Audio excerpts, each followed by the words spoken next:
You know, James, I really think when people are using AI at the moment, especially leaders, I question how much they're really getting the best out of it. I'm seeing people, I think, generally missing about 95% of its power because they're focused on task completion as the main element that AI brings to the game. Yeah, but I do wonder whether we're beginning to reach a tipping point.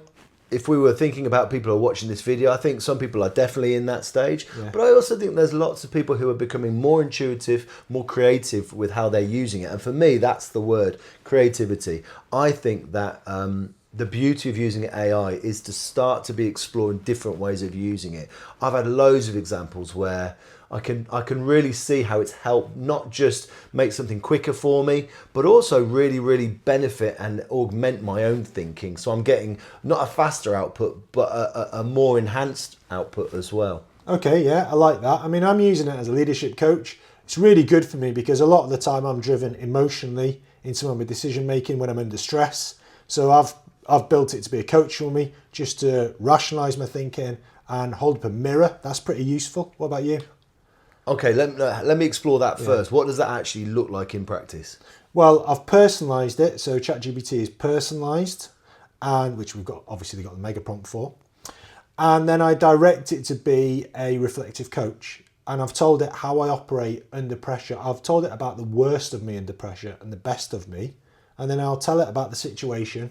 And then I'll ask it for feedback. And it's really good because sometimes I can misinterpret situations and it'll say, well, listen, an objective viewpoint says you might be a bit misguided in how you've interpreted that situation. Super helpful. So I'm presuming, though, that you're talking about interacting with voice control. Yeah, voice control. Rather than typing in. Yeah, I'm having a chat with it. You know, I find that the most useful way when I'm emotive because it is a really intuitive backwards and forwards conversation. It's helpful. Good. Yeah. I can absolutely see that. I've been using it probably to be starting at point A and recognising that I want to get to point B. But then as I'm exploring, going backwards and forwards with my platform, I'm then realising, actually, no, there's now point C I can reach and point D. And it helps me really start to then make the output that I envisage much more expansive. Great. So you're talking about ideation and creation of ideas. It's giving you a more colourful, fluid and progressive way of building ideas, yeah? Yeah, definitely. And I'm using that in particular around teaching and learning. So I'm starting to think about my monitoring timetable, but then I'm beginning to realise that actually I might be able to also support and prompt my leadership team or my senior management team to be supported better in terms of what we're trying to monitor. So it's not just a document that I'm producing, it's actually me then snowballing my thinking to be producing much more that sits around it to develop my own ideas as well.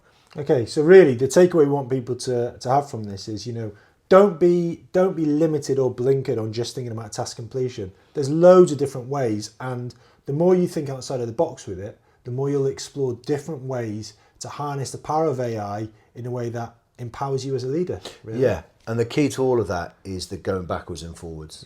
Understanding that you've got to leave a little bit of space for the AI.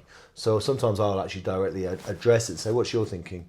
What would you be doing next? Or even analyse what we've done together so far from this conversation. What's your thinking from it? Because then that again provides almost two bits of ideation, yours and the AI's as well. Yeah, and a final thought I would say that is really helpful, and I got this from Laura McInerney at TeacherTap, which is after you've done that backwards and forwards with it, asking it then to review its own work with a critical lens and look at it from a third party, again, can give you incremental improvements in whatever you're doing as well. So I think that's really useful.